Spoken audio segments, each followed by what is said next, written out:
अंग्रेजी में लिखो। हाँ, जयराम जी की ए से एच ए। तो सहज स्वभाव बोलो। अच्छा, और दूसरा है नित्य स्वभाव। नित्य स्वभाव।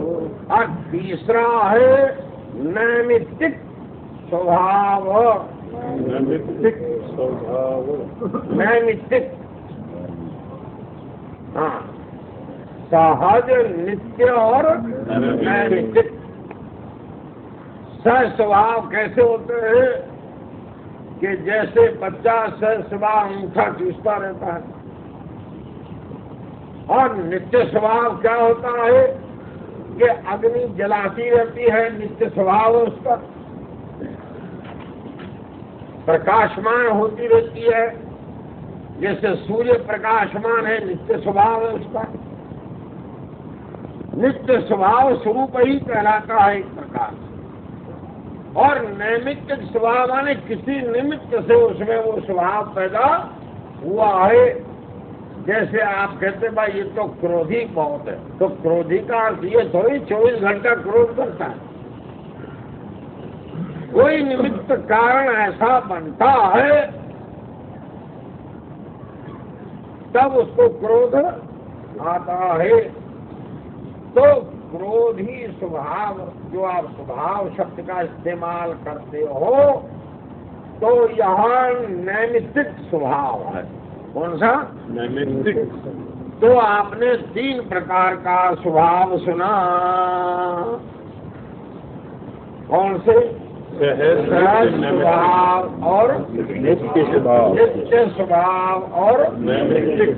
अब बोलो, ईश्वर में सृष्टि रचना यदि आप स्वभाव मानते हो तो तीनों में से कौन सा स्वभाव समझे?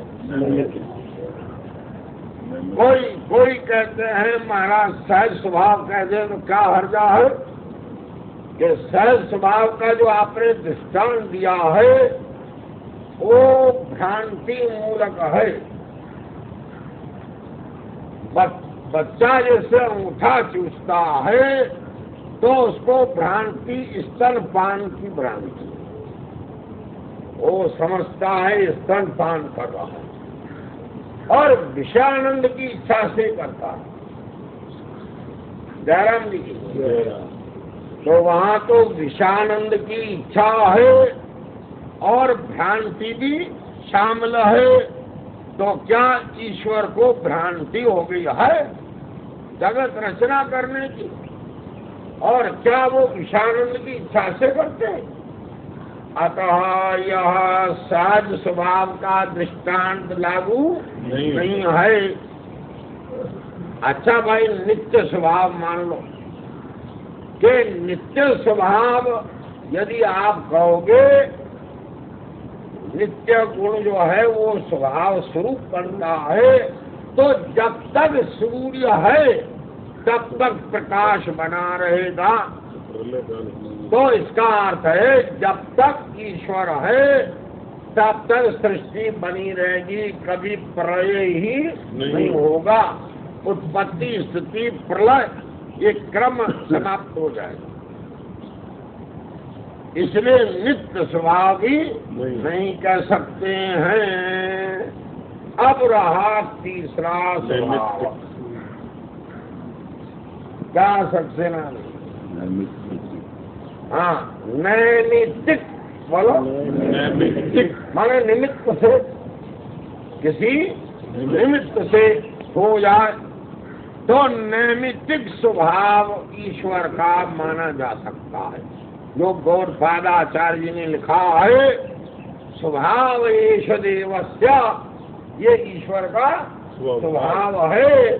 तो ये जो स्वभाव है ये नैमित्तिक स्वभाव है, जगत की रचना करना। नैमित्तिक स्वभाव, बोलो। नैमित्तिक स्वभाव। नैमित्तिक स्वभाव। अब आप कहोगे नैमित्तिक स्वभाव है, किसी निमित्त के कारण है, तो निमित्त बताना पड़ेगा। जीवों के साथ। हाँ, कहते समष्टि जीवों के संस्कार जो प्रलय में प्रसुप्त थे, सोए हुए थे, उनमें से जो समष्टि प्रारब्ध बनी, ध्यान देना, संस्कार 3 प्रकार के हैं ना। संचित संस्कार माने जमा किए हुए, जैसे आपने फिक्स्ड डिपॉजिट में पैसा जमा किया, वो संचित कोष है आप। और दूसरे होते हैं प्रारब्ध। प्रारब्ध माने जैसे वो पैसा निकाल करके दुकान लगा दी, प्रारंभ कर दिया ना उसका। तो ऐसे जो संस्कारों ने आपको शरीर की दुकान दिलाई है और पहले जन्मों के कर्मों का फल भुगताने के लिए आपको वातावरण पैदा किया है। जयराम जी की कोई कहता महाराज जी क्या करें, मुझको बीवी ही लड़ाकू मिल गई है। अरे बीवी लड़ाकू मिली नहीं है, भगवान ने तुमको संस्कारों का फल दिया है। हो सकता है पूर्व जन्म में तुम उनसे लड़े होंगे। जयराम जी की हाँ, वो तुमसे लड़ रही है। तो मतलब कहने का है कि प्रारब्ध संस्कार अनुसार ही ईश्वर फल देते हैं। आपने डॉक्टर द्विवेदी साहब की क्लिनिक पर जो है एक श्लोक का एक चरण गीता जी का लिखा सुना देखा होगा, कर्मण्येवाधिकारस्ते। लिखा है ना, आगे नहीं लिखा है, ये भी लिखा है। अच्छा अच्छा, माँ फलेषु कदाचन, ये दुबे साहब अपना मोटो बनाया है। ये हमारा काम है कर्म करना, सेवा करना। अरे कोई मरीज आया है तो उसके आंख की ठीक जो है सेवा करना, ये हमारा काम है। और फल के बारे में तो ईश्वर की इच्छा से फल प्राप्त होगा। हम वहाँ टी चौथम हॉस्पिटल में भर्ती थे, आंखों के लिए गए थे, तो इस आदमी की सलाह दी थी। तो वहाँ डॉक्टर ढांढा साहब, ढांढा है ना, तो डॉक्टर ढांढा साहब बहुत एजेड हैं, यहाँ आते एग्जामिनर बन करके, बहुत आंखों के होशियार डॉक्टर हैं, अब बूढ़े हो गए हैं खैर। तो ढांढा साहब को एक लड़के ने कहा कि हजूर मेरी आंख, कहा कि हमने समझ लिया है, देख लिया है, ट्रीटमेंट शुरू कर देते हैं और आप यहाँ भर्ती हो सकते हो। तो उन्हें ये प्रश्न किया, वो यही था, जवान अलर्ट लड़का था। कहा डॉक्टर साहब पहले आप ये तो बताओ, मैं भर्ती हो जाऊं, खर्चा वर्चा होगा तो मेरी आँख बिल्कुल ठीक हो जाएगी। बस उसका इतना पूछना, ढांढा साहब का दिमाग चढ़ गया। कहा हम कोई ईश्वर हैं, गारंटी कैसे दे सकते हैं, हम केवल सर्विस कर सकते हैं, गारंटी कैसे देंगे? अरे तुम्हारी प्रारब्ध ही उल्टी हो तो हम क्या कर सकते हैं उसकी? जयराम जी की अजी कई लोग ऑपरेशन करते करते करते बीच में कॉम्प्लिकेशंस आ जाते हैं, उनको संभालना पड़ जाता है। तो इसीलिए गारंटी कोई नहीं ले सकता है, सेवा करने का अधिकार है। इसी प्रकार हम भी आपके मोक्ष की गारंटी नहीं लेंगे कि नहीं महाराज अब हम कहो तो कल से नारियल ही लिया है तो क्या होता है। अरे इस बार नारियल से ही यदि मोक्ष हो जाए तब तो पादरी टाइप मोक्ष हो गया। और पादरियों में वो कहते नहीं, इतना जो है आप फीस जमा करो तो तुमको लिखित गारंटी मिल जाएगी। वो शायद राधा स्वामी में भी यह है, वो अपने चेलों को कहते हैं कि यहाँ सेवा पूरी करो, अपने कमाई का 10वां अंश यहाँ रखो। क्या कुछ कहते हैं ऐसा? प्रोजन शू, गुजराती में कहते हैं प्रोजन शू। क्या बात है भैया, आपकी सेवा क्यों करें? कहते जब तुम मरोगे तो हम पहुंच जाएंगे। जयराम जी उनके गुरु कहते हैं, मैं नहीं कहता हूँ, उनके गुरु कहते हैं कि जब तुम मरने लगोगे हम पहुंच जाएंगे और तुमको जो है ऐसा मंत्र कान में कहेंगे कि सीधा डायरेक्ट जो है विदाउट एनी परमिशन आप मुक्त हो जाओ। जयराम जी की। अरे अब वो मरे कहीं इटली में जाकर के यहाँ से कहते उनको बधाई लगने में देरी लग जाए। ये सब पोप लीला है, पोप लीला। जैसे पोप यहाँ आया था ना जयराम जी की, अब पोप दूसरों के मोक्ष का तो ठेका ले रहे हैं, अब खुद जिस कार में चल रहे थे वो कार कैसी थी आप लोगों ने तो सब पढ़ा होगा। हाँ क्या कहते? Bullet proof. हाँ, कोई गोली मारे तो माने इतना डरपोक के वहाँ इटली से कार आई, उनको श्रीमान जी का मोक्ष यही न हो जाए इंडिया में। तो बोलो इतना जो डरते हैं। हाँ, वह इटली से वो कार मंगाई, बुलेट प्रूफ कहते हैं ना, क्या बुलेट प्रूफ। तो जो है तो ये डरते हैं मौत से ना। किसे डरते हैं? मौत। तो जो खुद ही मौत से डर रहे हैं वो दूसरे के मोक्ष का जो है गारंटी लेना ये केवल लीला मात्र है। और यदि ज्यादा आप इजाजत दो तो हम कह सकते हैं कि ये दंभ मात्र है। अरे भगवान ने ही गारंटी नहीं ली।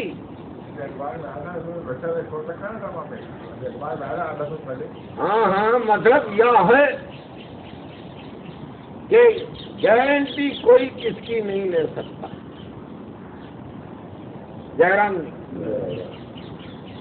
दया सकते हैं कि सक्सेना साहब आप हमारी दवा नहीं लाओगे तो मोक्ष नहीं होगा, ये तो डराना है कोरा। अरे मोक्ष तो ज्ञान से होगा। हम तो बात छोड़े मैदान पर कहते हैं, चाहे आप सेवा करो चाहे नहीं, मोक्ष तो ज्ञान से। ज्ञान के लिए हम प्रयत्न तो पूरा ही करते हैं।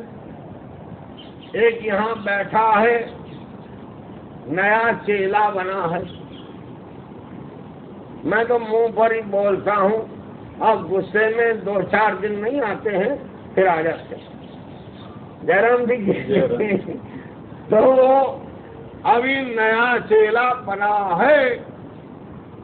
अच्छा टाइम बहुत हो गया।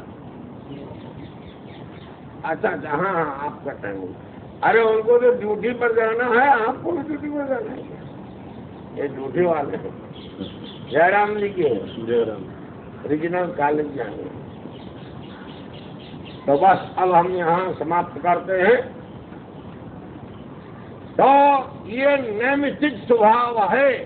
तो ये प्रारब्ध कर्म बता रहे थे ना, संचित कर्म जमा है, अपराध कर्म जो फल दे रहे हैं अभी, और वर्तमान कर्म जो अभी कर्म आप नए कर रहे हो, पुण्य कर्म और पाप कर्म। तो मतलब जैसे संचित कर्म में से प्रारब्ध बन जाती है, कभी वर्तमान कर्म से भी प्रारब्ध बन जाती है। जैसे आपने गाली दी और उसने चांटा मार दिया, अरे उसी टाइम ही उसका फल मिल गया।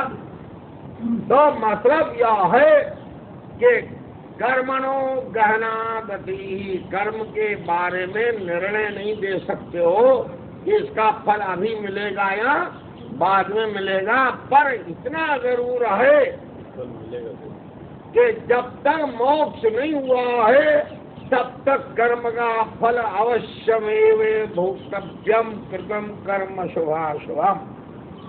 ये कर्मों का फल अवश्य भोगना पड़ेगा। हाँ, मुक्त ही हो जाओ तो मुजरिम ही मर गया। अब मुजरिम ही मर गया तो अब कोर्ट केस किस पर चलेगा? जयराम जी, वो आपका जो मुजरिम है चिदाभास, वो मर जाए तो बात बन जाए तो बोलो मरना कबूल है कि नहीं है? जयराम जी, यहाँ नहीं सिद्ध करता है। हाँ, हुस्न की बारगाह में रखना संभल के कदम। अजगर कहते हैं कि ये वेदांत सत्संग में संभल के आना। क्या प्राण डराते क्यों हो? अजगर कहता है कि यहाँ कत्लेआम होता है।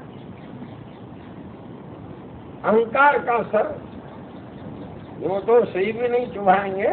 जयराम जी, हुस्न की बारगाह में, बारगाह माने दरबार, ये आनंद की दरबार है। हुस्न की बारगाह में रखना संभल के कदम, रखना न कभी पांव यहाँ सर लिए हुए। सर लेकर के अहंकार से कि मुझको गुरुजी ने टोका तो क्यों हो? जयराम, तो नए चेले से मैंने पूछा कि तुमने अभ्यास सीखा, 3 घंटा माथा फोड़ी की उसको सिखाना, क्या करते हो कि नहीं? करे तो नहीं करता हूँ। अब कभी कभी करने से रंग लगता है, और उनसे यदि पूछोगे भोजन कभी कभी करते हो? नहीं महाराज, दिन में 3 बार करता हूँ। भोजन दिन में 3 बार और अभ्यास कभी कभी। और यदि ज्ञान पूर्ण नहीं हुआ तो दोष गुरुजनों का। क्या महाराज, गुरु तो, पर वो स्वामी साहब ने कहा कि हुई तो वेजन वक्त शब्द लती है। अरे तुम थे तो ज्ञानी गुरु के पास में, हुईयत वेजनवत पर का तो में घट। वो कहते हैं कि तू थे तो ज्ञानी गुरु के पास, पर तुझमें कोई कमी थी, न तो हूँ तो सारक हुआ सूरजा। वो जो तुमको बीमारी लगी हुई है जन्मन के चक्कर की, उसके तो वो पूर्ण डॉक्टर थे, पर अब तुम्हारा यदि मोक्ष नहीं हुआ है तो ये कांतों में घट, तुम्हारे में कोई कमी है, तो इसलिए पूर्ण यदि निश्चय करके श्रवण मन निध्यासन करोगे तो अवश्य ज्ञान होगा। तो अब नियमित कर्म बता करके खत्म करते हैं। तो जब समष्टि जीवों के प्रारब्ध संस्कार जगे तो उन प्रारब्ध का फल देने के लिए ईश्वर में इच्छा पैदा हुई। समझे? तो इच्छा है समष्टि मन। इच्छा क्या है? समष्टि मन। और फिर जब संकल्प किया बहुश्याम प्रजाये, तो संकल्प जो है यह विज्ञान में कोश है। बुद्धि से निश्चय होता है ना संकल्प, तो ये विज्ञान में कोश है। अब बाकी रहा आनंद में कोश, 4 कोश हो गए ना। ये संसार है अन्नमय को समष्टि, और हवा लग रही है जो आप ही प्राण ले रहे हो, तो ये सब क्या हुआ? प्राणमय कोश। और ईश्वर को जो इच्छा पैदा हुई है समष्टि इच्छा, वो है मनोमय कोश। और जो ईश्वर ने संकल्प किया वो है विज्ञान। अब ईश्वर में आनंद में कोश कौन सा है क्योंकि हमको तो रसगुल्ला दिखाई देता है, ईश्वर को कौन से हलवाई का रसगुल्ला दिखाई देता है? वहाँ क्या दृष्टांत दोगे? कहते ये दृष्टांत कल सुनाएंगे। बोल श्याम ओम।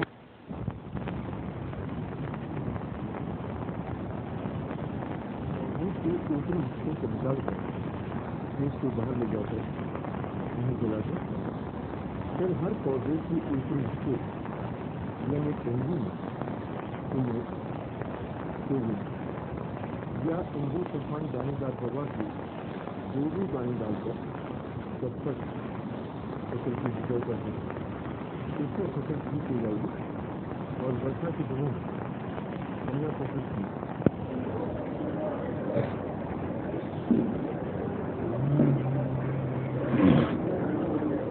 अभी तो खास तो धूप नहीं है, ये भी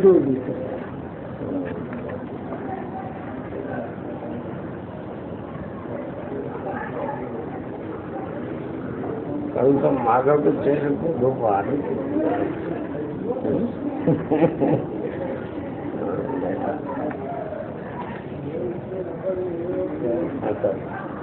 तेरहवें अध्याय का 17वां श्लोक है। ज्योतिषामपिता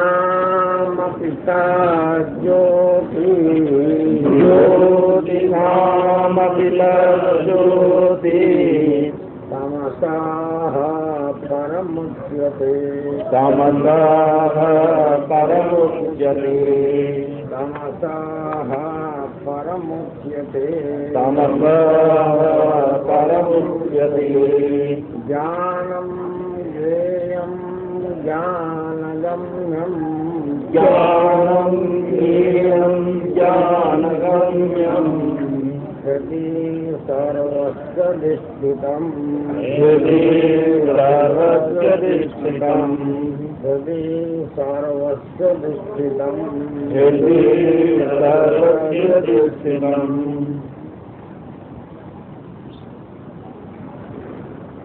तो भगवान आत्मा का स्वरूप बता रहे हैं। ये आत्मा सर्वांतर है। क्या है? सर्वांतर है। सर्वांतर माने सबके अंदर है। तो अंदर का अर्थ क्या है यहाँ? माने सबका अधिष्ठान है, सबका ट्रू सेल्फ है। समझे? इधर जगह पड़ी है, नजदीक में आ जाओगे, यहाँ पास में आ जाओ।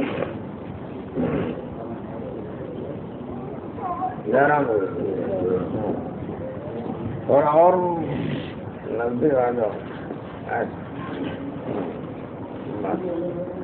तो परमात्मा सर्वांतर है। सर्वांतर है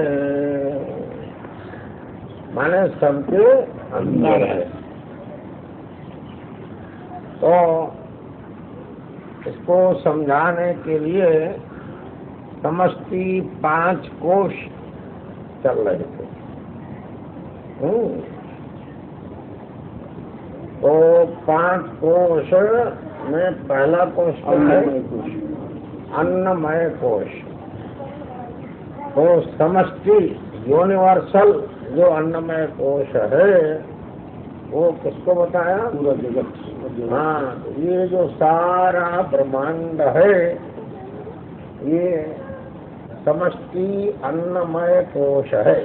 समष्टि माना मिला करके सबको, अथवा सबके स्थूल शरीरों को मिला करके भी समष्टि अन्नमय कोश कहा जाता है। जैसे ये पुस्तक हमारे हाथ में है, यह भी किसी का स्थूल शरीर है। एक कागज जो बने वो पेड़ के बने, रुई से बने, इत्यादि कपड़े से बने, तो मतलब ये भी स्थूल शरीर हुआ। यहाँ जहाँ बैठे हैं ये भी पहाड़ों का स्थूल शरीर है। तो मतलब यह है कि सारा संसार स्थूल शरीर में आ गया। ये परमात्मा का स्थूल शरीर है। इसलिए कहते हैं ना, भाई जनता जनार्दन की सेवा करो। तो सारी जनता जो है ये परमात्मा का स्थूल शरीर होने से जनता की सेवा परमात्मा की सेवा, समझे? तो इस तरीके से अन्नमय कोश हो गया। और दूसरा कोश क्या? प्राणमय कोश, समझे? तो प्राणमय कोश नाम किसका रखा? हाँ, जो हवा सब जगह बह रही है ये है प्राणमय कोश। इसको प्राणवायु, ये भी तो प्राणवायु है, अपना चल रहा है। देखो, बाहर की हवा टोटली बंद हो जाए, किसी वैक्यूम कमरे में किसी को बिठा दो तो जिंदा रहेगा कि नहीं रहेगा? ऑक्सीजन ही नहीं होगी तो लेगा कहाँ, क्या करेगा? ये जैसे गैस कांड हो जाता है तो गैस बढ़ जाता है, सफोकेशन हो जाता है, उसमें आदमी मर जाता है। तो इससे सिद्ध क्या है कि यह जो समष्टि वायु है ये परमात्मा का, ईश्वर का ये प्राणमय कोश है। बोलो, प्राणमय कोश है। हाँ, समष्टि प्राणमय कोश। बोलो, समष्टि प्राणमय कोश। अच्छा, उसके बाद नंबर किसका आया? मनोमय कोश का। मन क्या है? मन जो है अंतःकरण की एक वृत्ति है। इच्छा रूप जो वृत्ति है, काम रूप जो वृत्ति है, क्रोध रूप जो वृत्ति है, श्रद्धा रूप जो वृत्ति है, अश्रद्धा रूप जो वृत्ति है, इन वृत्तियों को ही मन कहते हैं। तो जैसे आपकी अंतःकरण की वृत्ति बनती है ऐसे ईश्वर की माया वृत्ति बनती है। उसकी उपाधि माया है। समष्टि जो प्रकृति है वह जब जगत को पैदा करने की इच्छा का रूप धारण करती है माया, तो उसको कहते हैं मायावृत्ति। क्या है? मायावृत्ति। वो समष्टि माया वृत्ति होने से वो ईश्वर का समष्टि मन हो। समझे क्या हुआ? समष्टि मन। जैसे आपके अंतःकरण की वृत्ति ऐसे माया की। और उसके बाद कोश कौन सा? विज्ञानमय कोश। समझे? तो विज्ञानमय कोश माने क्या? हाँ, तो यहाँ ईश्वर का विज्ञानमय कोश किसको बताया? समष्टि संकल्प। समष्टि वही माया ने संकल्प का आकार धारण किया ना। मुसलमानों में भी आता है कि खुदा ने कुन कहा। कुन, कुन का अर्थ होता है हो जाओ। तो स्वामी राम तीर्थ जी ने ये कुन के ऊपर एक शेर कहा है कि भले एक पुण्य हमारी से बने ये रूप सारे। कहते मेरा असली स्वरूप जो आत्मा है वही माया से विशिष्ट होकर के ईश्वर कहलाता है, और उसी में संकल्प हुआ सृष्टि रचना करने का, उसी को मुसलमान पुण्य कह देते हैं। तो पुण्य भी मैंने किया। स्वामी रामतीर्थ जी कह रहे हैं भले एक पुण्य हमारी से बने ये रूप सारे हैं। अरे भाई जानकी सुगनी को सारा दिन और बूढ़ी माता है भाई ऐसा ना। पर आज मैं नीचे हो गया हूँ, दर्द गई। अच्छा अब दिखाई देती जयराम जी की है। तो हमने सन 53 में सत्संग यहीं से शुरू किया था। 53 वाले सत्संगी दिखाई नहीं देते हैं जन्म में। तो ये बता दो मैं कहाँ बैठता था तब से आपने वहाँ देखा होगा उस बारादरी। बाहर घूमने आते थे जब हम उधर बैठते थे, वहाँ जो है ना तो स्वामी जी इधर बैठते थे, मैं उस तरफ बैठता था। तो ये बारादरी स्वामी ने चुनी कि यहाँ से शुरुआत करो, समझे। तो यहाँ तो धूप अभी कम आ रही है। कल हमने देखा बहुतों को धूप परेशान कर रही थी। जयराम जी की अरे वहाँ भी धूप कम है ना। हाँ वहाँ जयराम जी की